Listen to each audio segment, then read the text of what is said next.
Welcome to another how-to video. How to add manual payment method in Shopify. Hello ladies and gentlemen. Today our topic is all about adding manual payment method in Shopify. First, let's select settings from the menu on the bottom left of the screen.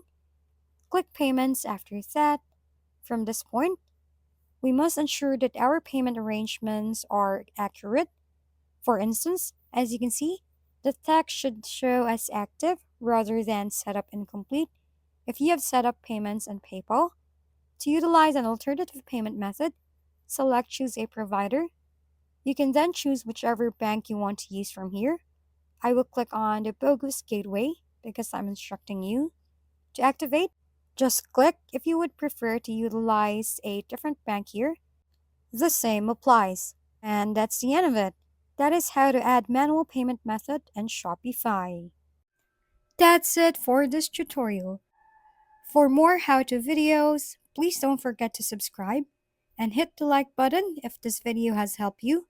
And don't forget to share your comments or suggestions in the comment box below. Thanks for tuning in and we'll see you next time.